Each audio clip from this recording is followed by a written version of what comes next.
Okay, thank you everyone for holding there, and welcome to our webinar today titled Habits, Free Your Mind to Do More. And we're going to talk about a book release, we're going to talk about habits and their importance, and we think it's going to be a really, really great show today. With me, I have Tad, our CEO, and Karen, who actually helped edit the book with us, also joining us, and she is going to be reversing the roles today and interviewing us. So she knows the book as well as anybody. And just for a little bit of housekeeping here, if you're having trouble hearing us or seeing the slide, just hang up, dial in again. Also, as far as questions go, if anyone has questions, type them into the text box and to GoToWebinar, and then we will address them periodically through the show. So you can type them in at any time. You don't have to wait till the end. We'd love to get to your questions all the way through. All right, so let's go ahead and kick this off, and I will let first Tad introduce himself, followed by Karen. Hi, I'm Tad Mitchell, and I'm CEO here at Wellwrite, but also author of the 21 Habits, and just delighted to be here today. And my name is Karen Schrader. I was the registered dietitian that reviewed the book, had all good things to say about it. To give you a background to myself, I grew up in Iowa, went to Iowa State University to gain my undergrad in dietetics, moved into Chicago back in 2007 to do my internship, crossed paths with Michael a few years back, and here I am. All right, thanks guys. Well, let's go ahead and kick this off. So I think first I'm going to hand this back over to Karen, and she's going to get started with her line of questioning, and we're going to see where it takes us. Thank you, Michael. Well, my first question that I would love to ask is, what compelled you to write 21 Habits of Wellness Survival Guide, Tad? Well, about 2 years ago, some of my investor friends brought me into Wellwrite to help out. And I think even before I joined, I wanted to put wellness in a book. I wanted to simplify it, demystify it. Even from my youth, my mom has been doing extreme wellness, and then I married my wife, who comes from a long line of extreme wellness people. And I just felt like wellness, it doesn't need to be that complicated, and it doesn't need to be the craze of the day. It really should be some basics. And so that's what we were going for when we started to write the book, was just the basics. What do you need to do? Not all that crazy stuff. And I know Tad, he ended up bringing me on board for the habits, and I was thinking, yeah, because I grew up in a house that my mom was crazy too, and she had me do every ridiculous diet on the block. And so when he said, hey, let's dispel some myths about health and wellness, I said, yeah, that sounds really, really good. And we went down this, we started this journey of research, and what we came out with was 21 really awesome habits. And Tad, I don't know if you remember, did we call it 21 Habits at first? I think there was something else. There was maybe another name. We hadn't yet discovered habits, right? No, it wasn't going to be habits at all. It was going to be about these wellness things that I talked about. And then partway through, we discovered habits, which kind of, in some ways, trumped all the wellness stuff. Yeah. Really, because when we figured out habits, I think we read the Charles Duhigg book, right? The Power of Habit. And we realized it doesn't even really matter if you know the right wellness things to do, unless you can put them into your life and make them part of what you do every day. And so that's when we took a step back and we added that whole section in the front about how to build a habit. And we did have a question coming in pertaining to your comment, and they just want clarification on what we mean by extreme wellness. Maybe, I don't know if you want me to take a stab at it. Yeah, go ahead. It's funny, Michael talks about his mother, but that's how I met Michael. My wife was doing extreme wellness with Michael's mother for a period of 2 years. Actually, she just saw a picture of herself recently during the Shirley period. Anyway, Michael's mother, and she looked really good. It was working.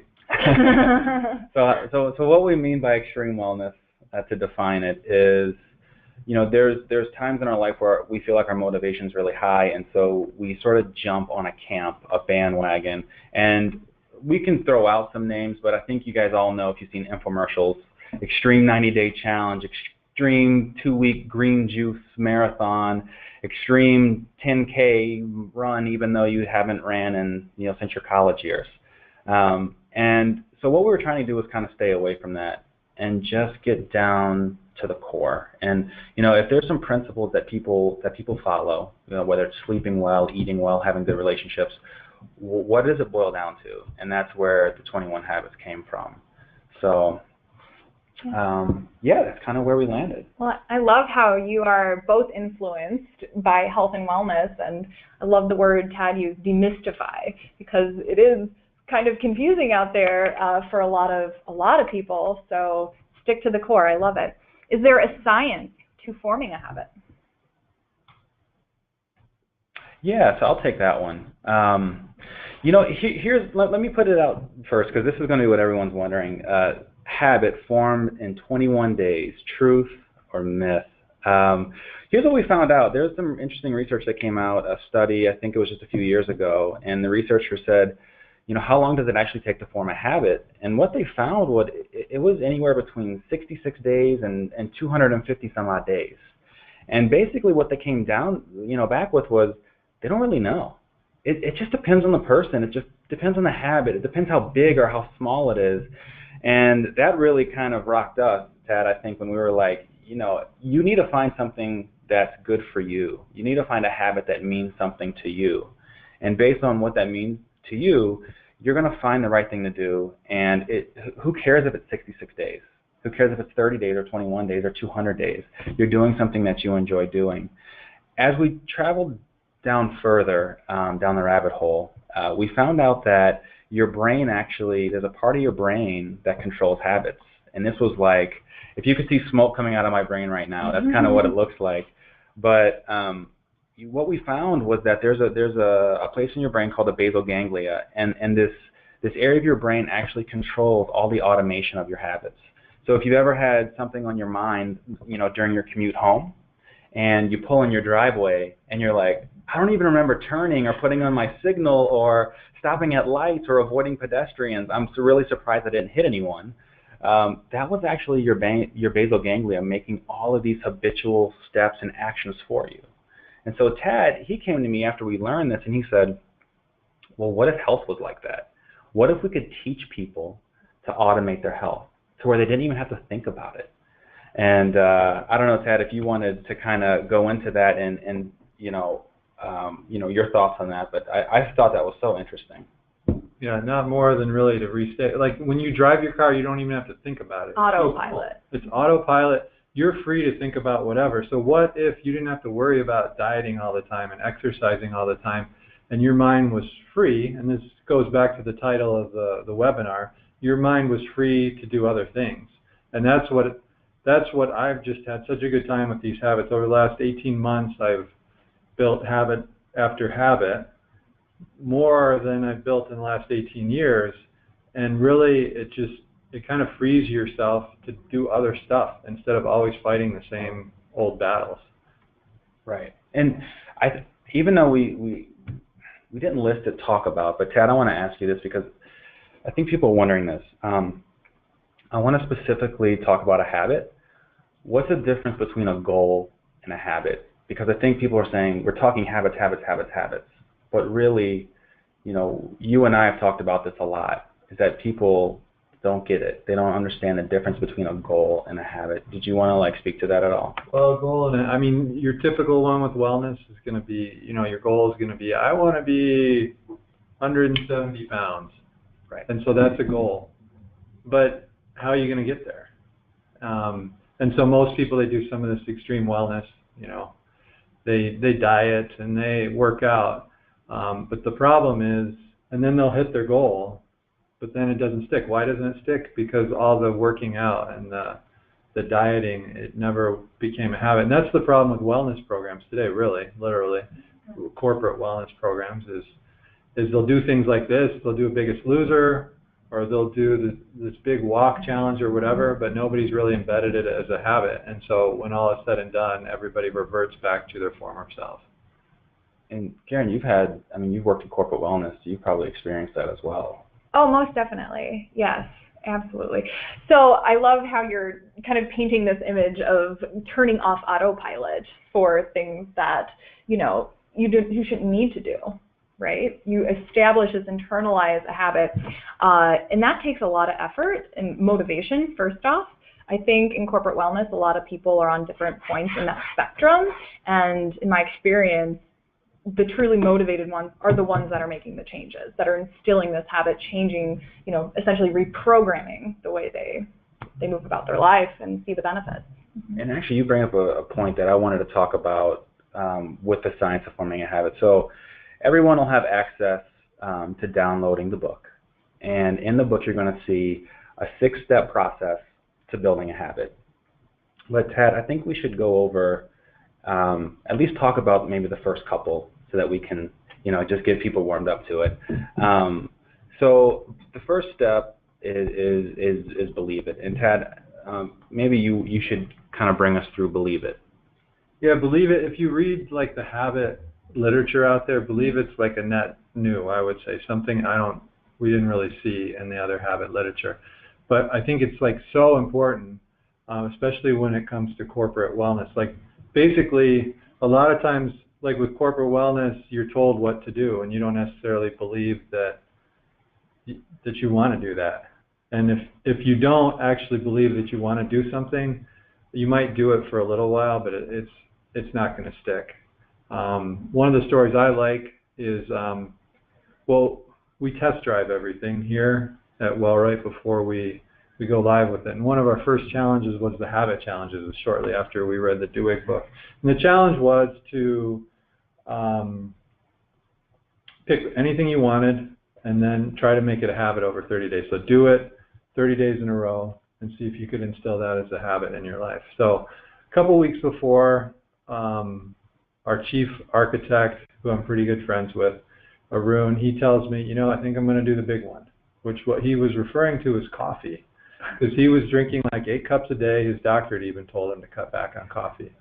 And then the day of the challenge, he whispers in my ear, and he's like, no way am I doing coffee. I love the taste of coffee too much. I'm not doing it. So instead, at the meeting where we went around, he announced, I'm going to write for 30 minutes a day. So anyway, so he did his writing every day, I think 15 minutes a day, about whatever topic he wanted. And you think, how does that even relate to wellness, writing for 15 minutes a day? But he did it faithfully, and he really enjoyed himself. And then 2 weeks in, he comes, he whispers in my ear, he's like, Ted, I did it. I'm like, well, you did what? I quit coffee. He just cold turkey, one day, he quit coffee. So the lesson I learned there is, at the beginning, he wasn't ready to do it. The smaller habit that he was ready to do gave him the confidence and got him to where he believed that he could quit coffee. And the minute he believed it, it just happened like that. And it's just the coolest story ever. Yeah, and I think you sort of preface with wellness administrators or anyone who's developing corporate wellness programs is how powerful the belief in the program is. You can't just hand anything to your employees and assume that they're going to believe in it because you believe in it or because you think it's going to work. You really have to get the pulse of your company, the culture of your company, see what you're trying to accomplish as a company together, and then roll out the wellness program. The people that are going to do this have to believe in it. So I think that's really important. I wanted to talk about step 2 of the 6, shrink it. And I think so what shrink it is basically whatever your habit is, take it down to its smallest step. So let's just say my habit is going to be I want to run 5 days a week. That's what I start with. I'm really excited. Yeah, I'm going to run 5 days a week, every morning, 6 a.m. Well, I have to be honest with myself, right? I have 2 kids. I go to school, I work, I do all these things. Can I really do 5 days a week? Is that really the smallest step that I can take for the habit? And really what the smallest step is 1 day a week, right? And then maybe I should reevaluate and then work my way back up 2 days and 3 days. But the thing with Shrink It is you're breaking it down as small as you can. And I can tell you in my life, I had a 60-pound weight loss. And the only thing that I did was instead of taking on an entire diet, all I changed was breakfast. That's it. That's the only thing I did. I knew I didn't have control over lunch and dinner, at least in my mind at the time I didn't. So I changed breakfast, and then slowly the weight just started coming off. And then I started doing lunch. And then that turned into dinner. So it's this whole process of whatever you're thinking right now that, okay, I want to try a new habit. I want to get this going. Think for a moment, is it too big? And it's okay to make it smaller because you can always make it bigger. So that's kind of, step number 2 for the habit. And like I said, everyone can download the book and you can go through all 6 steps. They're really, really good. So I guess we'll go on to the next question. Sure. Before we move on, I do love how you both alluded to the same concept of establishing quick wins to gain more momentum versus biting off too much that you can chew at one time. It makes total sense and it works. I love a quick win. Yes, absolutely. So, next question. Which step has been the most instrumental in your life, Tab? So for me, really, one of the habits that when we go through the book that I've actually been successful at is around strength. I've never really been a strength person, and I always ran. And even I remember in high school basketball, in the summer you're supposed to lift so you can shoot from further away and everything. I never lifted, but I ran. And I've just never really enjoyed weights. But so reading, as we went through and we learned about strength, and that it was like one of the biggest predictors of longevity and all sorts of things, really. Strength, it's like a really important thing. I'm like, okay, I'm going to give this a try. And so we had a few internal challenges where we would, one of them was 1,000 strong, so we tried that, which is just to do 1,000 reps of something during a month. And that worked fine, but it kind of fizzled over time. And then I listened to BJ Fogg's, he's a big habit guy, his TED Talk. And he suggested tying the habit to something that naturally happens in your life. And with push-ups, he tied it to going to the bathroom. So he said, go to the bathroom and then do 2 push-ups. And I thought, okay, well, I'll give that a try. So I used that as my trigger. I did more than 2 push-ups. But then I found myself kind of getting distracted on my way back to my desk, and I wouldn't do it. And so then I switched the trigger, switched it to before I go to the bathroom. So talk about the pressure being on. The pressure was on. So, but since then, I mean, it's been 2 or 3, 4, I don't know, several months now, and I alternate days. Some days I do push-ups, some days I do pull-ups. But I've gone from like the ability to do 0 pull-ups to doing 10 pull-ups. So that's not bad, and I don't have to go to the gym for an hour a day, a couple of days a week, because I'm just not interested in that. But these tiny little things have allowed me to, add some strength to my life, and according to all the studies, that's a good thing. Well, maybe I should interject for 1 second. We did have a question come in, and what they asked was, are the results different with age? I think what they're referring to is forming new habits harder as we age. Like, is it hard to teach, an old dog new tricks? Right. So just so you guys know, I'm the millennial age group. Karen, I think you're right near me. We're kind of, just newly into our 30s Yep. here. And Ted, so I have young kids, really young kids. He's 1 year and 3. And Ted's kind of... Well, I have young kids too. They're about Michael's age.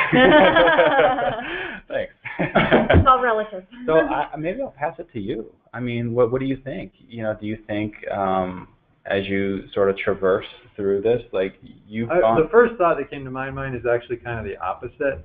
You would think if you're young and you're green that you could change. But what I see is some of the people that are more successful embracing wellness tend to be older.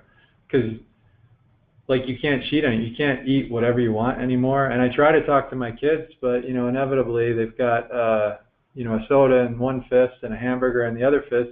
Why? Because they can get away with it and still not be fat. But I think older people, you can't get away with that. And I see some of the most regimented people out there are actually, in my age range, plus or minus. Right. So I don't know, your perspective on that, but I think I'm speaking on some millennials' behalf, I think, but we've had access to information more so than any generation before us. So some would call us a generation that is the smartest, but has the least ability to apply it. Totally. Right? And so I think with habits, for us, it just seems like that's so simple. Can that actually work? We're like the skeptic generation, We don't believe anything until Google tells us so. So, I've embodied it, and some of my friends that I've told about it, it's taken them a while to just say, small steps are okay. And I think that's the hard part maybe for our generation. I don't know, Karen, what you think? Yeah, a lot of clients that I've worked with in the past definitely embrace the all or nothing mentality, which gets them into trouble when you're trying to establish lifelong habits. We all know life is a little chaotic at times, so that approach definitely is maybe not as beneficial. I love what Tad said too, how people perhaps are motivated for different reasons at different age ranges. And we do kind of see it as we can deal with that next decade or the next decade beyond that.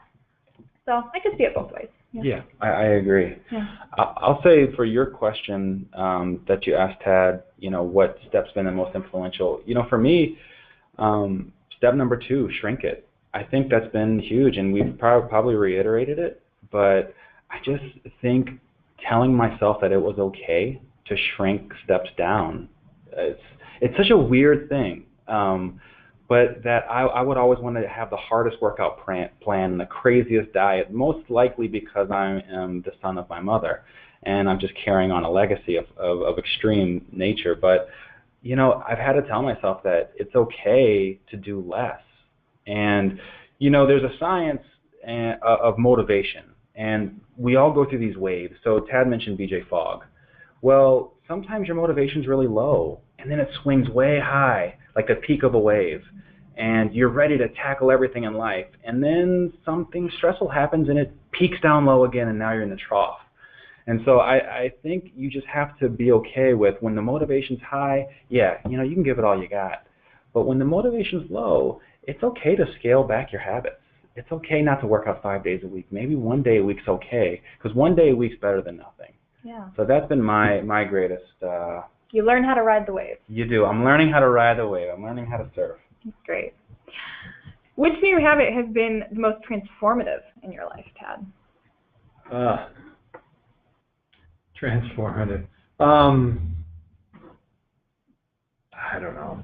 One that was the most surprising to me is sunshine. I had no idea that you could only really get vitamin D from the sun, and that's not 100% true. There's a few foods, but really few foods, and you just need to get out in the sun. And so I've, especially in these days where everybody's slathering on the sunscreen every time they turn the corner because everybody's afraid to get skin cancer. So there's a happy balance there. And, if you don't get your vitamin D, your immune system's low. I mean, there's all sorts of problems that it can basically lead to all problems if you're not getting enough sunshine. So for me, I'm just trying to do that more, and especially on the border months. Even this month, we're doing a test challenge right now, Hello Sunshine, to get outside and get a little bit of sunshine before all the snow hits Chicago here. So anyway, that's for me. I was really great. Shocked by sunshine. Can you tell a difference in how you feel? Oh. When you do get sun. Yeah, I mean, I don't know 100%, Yeah. I wish I knew 100%, but I think from the one side, if nothing else, I'm happier because I'm outside. Absolutely. And especially good because you get the whole cabin fever going here in Chicago during the winter. Yeah, most definitely. How about you, Michael? What's been the most transformative step in your life? So, when it comes to the 21 habits that we have, the one that we wrote about, it's called Be Positive. And it seems like sort of an umbrella habit to a lot of little habits. But Be Positive for me the last couple weeks has been really, really incredible. And so I found myself looking at all my relationships. And I came down to this conclusion that relationships, people in your life, they're either nourishing or toxic, right? It's, when you hang out with people, when you leave, if you feel refreshed, if you feel like, man, I can't wait to hang out with those people again, that was amazing, they were good for my soul, then they're nourishing. But then there's other people in your life when you speak to, it's like you see their name pop up on the text message or the caller ID, and your heart kind of drops for a second, and you're like, oh no, it's Becky again, you know. And some people are toxic. And I think what that realization for me, why that's been so important, is because I'm starting to look at everything like that now. Like, what just makes me feel great? Like, what makes me feel positive, whether it's food or whether it's people or whether it's just doing things that I enjoy, like Ted talked about sunshine. Just getting outside makes me feel great. It's really easy to get caught up in negativity. Mm-hmm. You know, a lot of people, when they wake up in the morning, they watch the morning news, and it's like super negative. The very first thing they do is something negative. Then they start commuting, and they say to themselves, I hate commuting. There's negative number 2. They didn't sleep enough. They didn't prioritize it. There's negative number 3. So for me, it's just been like, how can I think of all the ways possible to stay positive? And it makes, and I don't have the right adjective to describe how I feel when I'm actively pursuing positivity. It's a really, really cool thing. There was a question that came in, and someone asked, when are we going to go over all the habits? Not today. There's 21 of them. We invite everyone to download the book. And so I want to give like a little bit of an outline of how this works. So the book has 21 habits, and each habit has sort of a synopsis of why this habit is really good. And then below that, it has all these tips that'll teach you how to slowly implement the habits, how to shrink them down, how to make them small, how to make them manageable in your life. So great question. We do invite everyone to download the book, and you'll be able to see all 21. It's really, really good information. Great. How can this model be used to design a wellness program? So I'll take that. From a wellness program, there's a few things that are just so critical with, first of all, habits themselves. So a lot of wellness programs, like I was saying earlier, they don't instill habits.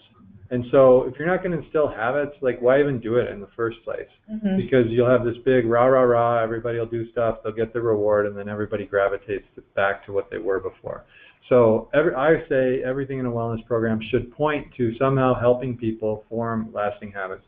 Secondly, when designing a wellness program, remember earlier I talked about believe it. Mm-hmm. So in order to believe something, you need to choose. So you need to be ready to do whatever you want to do. And so when you put that into wellness program terms, a wellness program needs to be flexible. People need to be able to pick what they want to do, mm-hmm. and not shove down some path that everybody has to do. And the minute you start allowing people to pick what they want to work on, like Arun, he wrote. How is that going to help you be healthy? But it actually did help him be healthy in ways we couldn't have imagined. And so that's the other thing, is choice and flexibility in the wellness program, so people can actually choose what they want to work on first, second, third. And then finally, I think the coolest thing about just a wellness program in general is I think it serves as a medium to practice making yourself a better person. And better people make better company. So let me, I guess, try to describe a little bit more about what I'm saying. Once you, and this, I personally experienced this, once you have some victories with some wellness habits, which are non-threatening. A wellness habit, if you're going to go try to eat 5 vegetables a day, whatever, if you don't eat 5 vegetables a day, you're not a failure. Yeah. Right? It's a very non-threatening thing. But as soon as you have some victories and learn that you can eat 5 vegetables a day, or, you can do you can have more conversations with other people during the month and stuff like that, or you can walk a certain amount of steps a week. After you have those victories, you're not going to stop there. Once you turn those into habits, you're going to be like, wow, I know who's in control now. And you're going to start changing other things in your life. And quite frankly, most of my habits over the last that I've been working on, I always try to pick one habit and just work on that constantly until I get it, and then I pick another habit. And my habits for the last several months have been non-wellness. They're all more personal character habits. And so you take that, you put it in a workplace, and it's a good vibe. It's back to Michael's positivity, right? That is going to trickle through the workplace. People are going to be happier. People are going to be more productive. They're going to perform better. And that's going to trickle out to your customers, and the whole company is going to be better. So that's where I get really, really excited and up on my soapbox when it comes to wellness programs. What a great place to practice being a better person in a non-threatening environment. Well, so we had a question come in too as well, and I'm pretty sure it's aimed towards one of my last responses, is if you're an encourager by nature, how do you identify toxic and nourishing relationships? How do you stay positive? How do you know how to tell? I'll tell you what I do, and I'm certainly only traversing the waters right now. I'm just starting this positivity journey. But first of all, if you're an encourager, I want to be your friend, because those are like the best people in the world. But second to that, you know what? I think you'll know when you're becoming mindful of your relationships. That I have a family member, and I'm not naming any names, but this specific family member is a really great person, just a great steward to the people around them. But this person is sort of a chronic, like, negative Nancy, I guess, for lack of a better word. And great person, first to help you move out of your house, first to help you with your kids. But when you hang out, it just feels like, there's not going to be a lot of positivity. And I think my sort of barometer of positivity for relationships is, like I said before, when I hang out with people, it's not until after they leave that I know. When I sit and I think about my encounter with them, whether it's 2 or 3 hours, and I say, do I feel great right now? Like, was that really nourishing? Like, can I not wait to hang out with them again? Or will I give that person a few weeks until I touch base? And I think that's sort of the way that I do it. I don't know if you guys have any thoughts on that, but that's kind of how I do it. Yeah, I agree. I'm a yoga teacher as well, and I'm a firm believer in what you put out there, you get back. So the more you think positively and surround yourself with positive people and coworkers, the more that's only going to perpetuate more positive things to happen in your life. And okay, one more question came in, and the question is, could you help us understand what we're trying to accomplish and what the next steps might be? So if you go to wellwrite.com, you're going to be able to download our book. It's a PDF. And Tad and I's message here is, we wanted, for people who design wellness programs, for people who administer wellness programs or are thinking about a wellness program, we wanted you to think about a process at which you could build it. And we wanted you to just understand the gravity of how important habits are in your organization. That you're just not, putting a big challenge together and calling it wellness. That people really have to have choice. They have to have habits. They have to be able to foster something, and they have to be able to grow. And so that's a really great question. And we hope that once everyone downloads the book, they'll have even a better understanding of what we're trying to do. We can only do so much in a half hour. So if you want to see an example program that's based around habits, give us a call. We'll give you a demo, free demo or whatever. I would say so that's from a corporate wellness perspective. From an individual perspective, when you read the book, what you're trying to do is just change yourself. Just pick one habit, go through the 6 steps, build it, and then go on to the next habit. Like I said, I've personally, changed more in the last 18 months than I have in the last 18 years. It's been an amazing journey. And I think if you're in a position to use some of these principles in a corporate wellness program and help other people do that, then you need to do it. I mean, take the time, do our 15-minute demo, and then you get a feel for what a program looks like. And maybe you like ours, maybe you won't, but either way, it's going to give you some ideas on what you could be doing with your program. Perfect. Well, we've been getting so many questions. I'm not sure if we're going to get a ton more, but I do want to open the floor up to more questions. So if you guys have any, shoot us the questions.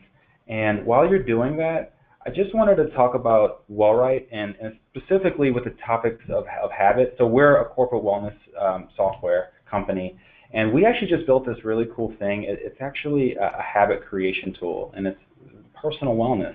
So we put the 21 habits into our system, and you can pick any habit that you want to work on, You can track it. You can track it through your phone or through the web. You can get a text tracking, and you can work on your own personal habits at your own pace. They can be small. You can create your own. So it's really cool. The system's sort of built around habits, and it's really fun, and it's really fun for companies. So we'll just wait to see if we have any more questions from anybody.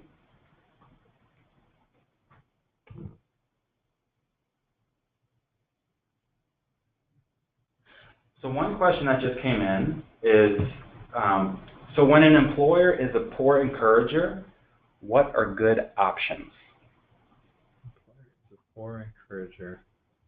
So I'm assuming what they mean, maybe the encourager as in like the culture's not there, right? So maybe what as an individual, could you take from this if your employer is not encouraging wellness, it's not encouraging sort of that positive culture? I think the first thing that comes to mind for me is something that Tad talked about with, good people make good companies. Great people make great companies. I think people can literally start a movement, right? It's like if you can embody habits, if you can change in your cubicle, can you change the person sitting next to you? Can you help them grow? Can that person help the next person grow? And before you know it, employers are going to they're going to ask, hey, what's this movement going on? There's a little grassroots happening. And, not to do the product pitch, but, if you wanted to take it for a test drive, like call us, we can set up a demo and we can take it from the ground up and we can show you how habits work. And it's a really, really powerful thing. But I have been a part of companies, I'm sure we all have, where the encouragement level wasn't there. And that can be hard to foster wellness. So, Tad, I don't know if you have any opinions on that as well. Yeah, I like what you're saying. Just grassroots, bottom up. You be the first positive person. Get some friends together. Do your own stuff together. Yeah. And don't worry about the bigger picture. Just worry about your department or whatever, or your group of friends that share your same outlook. So another question came in, and they said, so you mentioned that it takes, there's no specific time that it takes to form a habit, but do you have any tips on how to sustain habits? And I think that's kind of what we're talking about today, right? Is that when you start too big and you really don't know how to develop habits, then that's the opposite of sustaining it, right? So I don't know, Ted, you've had a lot of experience with your wife jumping up, jumping down, jumping on different plans. If she asked you, how should I sustain a habit, what do you think you would say to her? Well, we skipped a couple of the steps. One's prepare for it, so it's going to be easier to get a better launch. So you prepare your environment and everything, and then you trigger it. Getting a good trigger, like going to the bathroom every day, is a good thing. But I think the real key to sustaining any habits, our last step, the sixth step, which is be it. And so if somebody comes up to you and says, oh, you're a healthy person, you probably won't want to go have a hamburger with us. Just smile and say, yeah, I am a healthy person, and I don't want to go have a hamburger with you. So embrace what you've become, and be proud of it. And I think that's the key. Until you 100% believe, even and it might take a long time to happen, or it might happen really quickly, like it did with Arun. Arun, at one point, he believed that he was not a coffee drinker, and he embraced it, and he became, I don't drink coffee. So it wasn't an issue for him anymore. And so if you can, I think that's the biggest thing, is be it. Make it part of who you are, and actually believe that you're the type of person that doesn't whatever. So another question came in too, and the person asked, I recently did a program related to this, but it also focused on environmental changes to influence behavior. Have you done any programming related to this? An example, mindless eating philosophy. Yeah, we have actually. In our challenges here, as Tad was saying, we test all the challenges in-house. And our challenges aren't just your typical grab a buddy and walk. We do some really interesting things. So one of them we had was Frugal Diner, for instance, and it's about trying to cook more, and you're not allowed to eat out. And it's really a social challenge, right? It's changing your environment and where you eat. So for a lot of us, we go home, we stop by, you know, the local burger, the fast food place, and then we go home and we take it home. But, you know, this was about enjoy your family, enjoy the people at your job. Don't just go out to, you know, your local lunch establishment on your break. So here's a couple more challenges. Snack attack that we do, which is no eating in between meals except for fruits and vegetables. That's another good way to gate how much food you're putting in your system. Another one we're running right now to pilot it is called Once and Done, which is just don't take seconds. You can take as much as food as you want that first round, but you're done after that, and it helps you kind of gate how much food's going in the system.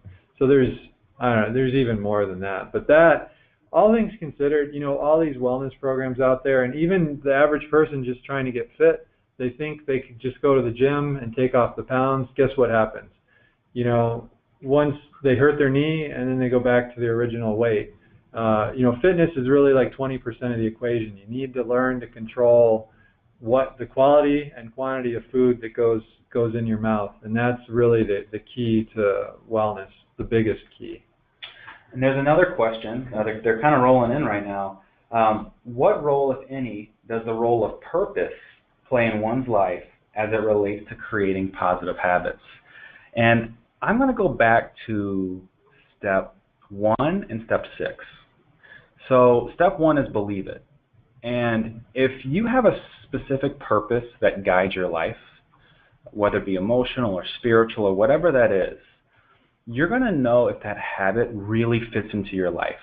Like, I've had so many clients say, well, my girlfriend or my best friend wants me to do this green shake plan with her, and I can lose 10 pounds in 7 days. Is that really your purpose? Does that really fit into who you are as a person to do that? And that's one thing you have to think. So first of all, before you take something on, before you take on a new habit, do you really believe that this is you? I mean, are you the person who does this, right? And then fast forward to step 6, and Tad just talked about it, but it's be it. And the one thing that I reference with be it is, are you willing to defend it, right? If you've got this new habit and you're going to do it forever, well, can you be swayed very easily, right? So if your habit is, you know what, I'm not going to drink Coca-Cola anymore. I'm done with Coca-Cola. I've been drinking it my whole life. When you are out with your friends the next time and they order a Coke sitting next to you, are you going to be willing to say, you know what, that's not me. I defend my decision to not be the person who drinks Coca-Cola. So I think when you talk about purpose, you have to be able to defend your decisions and your habits. You have to become it. So yeah, I certainly think purpose is a huge part of that. Definitely with believe it and be it. Mm-hmm. So, and last question: if you could have one superhero habit, what would it be? And I'm going to pass that to Tad. Superhero habit. Oh, I'm supposing like what's the big one? What's the big habit that maybe has just rocked your world? It's just been awesome. Well, I mean, this one superhero habit. Here's the deal: is I'll tell you what I'm working on right now. But before I do that, I think every superhero habit is different for every person, because we all come into this life with different challenges. We have different strengths and different weaknesses. And the purpose of those weaknesses is to help us build additional strengths. And so for my superhero habit is not yours, and vice versa. So you're going to have to do a little soul searching and figure out what your superhero is. One of the weaknesses, this is my habit that I've been working on for the last several months, is speaking kind words. Because I call it a strength or a weakness, but I'm able to pick out all the weaknesses in everybody I know. Which leads to not saying, kind words. And I do that through teasing, through sarcasm, or just plain out not nice words. And so I decided I was going to make that a habit. It's kind of interesting because what's your trigger, to get you to remember to not say kind words. So I asked some friends to help me out. I got some here in the office, some close friends. Probably the best one that watches like a hawk is my wife. I told her, and so she helps me out with this. But it's really, I've come a long way. I still have a ways to go. Another thing that's helping with that is just tracking it. I I didn't track it initially, but now I set up a little text tracker, so every day I report when I have fallen short of that. So I would go out there and find your own superhero challenge. So another question came in, and they basically alluded to the fact that there's so many claims out there: organic, non-GMO, BPA-free, kosher, only in Indiana. Like, there's just a label on everything now. And this is the stuff. This is why I wrote the book. Keep going, Michael. So what they want to know is there some source or guide that they can use for labels, where they can start to understand and dig through some of the complexity of grocery, like something as simple as grocery shopping. We should be having fun grocery shopping, right? I mean, think about it. We live in a place where we can go pick out the food that we want to eat. And that should be amazing, but it's really confusing, right? And people want to know, like, how do you sift through all of this information? And I don't know, Karen, what about you? I mean, you're the dietitian, right? Well, there's the apps out there are a dime a dozen for things you can download to help you with that.